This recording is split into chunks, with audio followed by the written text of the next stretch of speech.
Kali ini kita mau melakukan seasoning ya teman-teman. Kita mau seasoning itu untuk kuali kita yang kemarin saya beli itu stainless steel. Kita mau bikin dia anti lengket teman-teman. Jadi itu namanya proses seasoning. Nah, di mana proses seasoning ini tujuannya untuk semacam penyaluran atau quenching lapisan kualinya itu sehingga tidak mudah lengket teman-teman. Itu kita pakai garam, air, dan minyak sayur ya teman-teman. Nah itu seperti itu. Oh ya, untuk kompornya saya pinjam ini sama Position, thank you banget. Ini dari restoran Bakmi Bangka yang ada di Cipinang Indah Mall teman-teman. Jadi kalau teman-teman dari Cipinang Indah Mall masuk ke belakang, terus ada lobi barat namanya, keluar situ, ada lobi barat keluar, nanti ada ketemu Indomaret, di sebelah Indomaret teman-teman. Itu namanya restoran Bakmi Bangka ya. Nah, enak banget tuh restorannya. Oke lah gitu. Nah terus, tapi nanti dia akan berubah nama jadi Bakmiku teman-teman. Ya, seperti ini.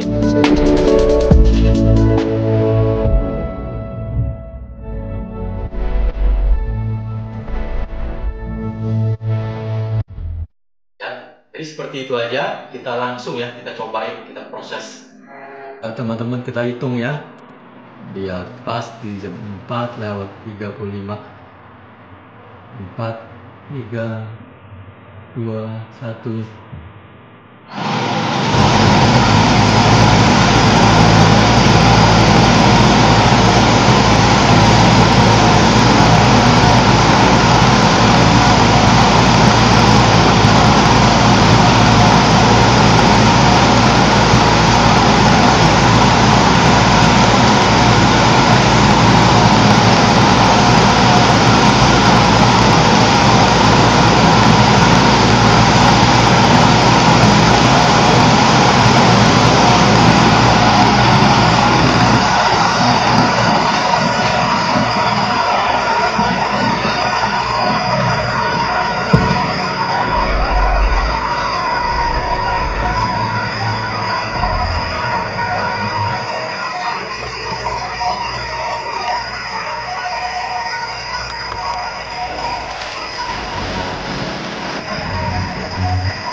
Ya teman-teman, sampai di sini sebenarnya sudah selesai ya proses seasoningnya.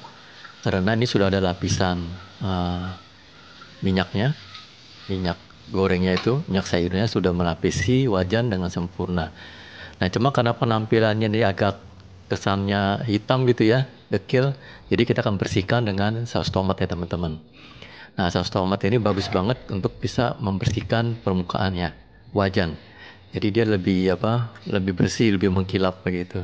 Karena dia bisa menghilangkan kerak-kerak. Oke, kita lanjut.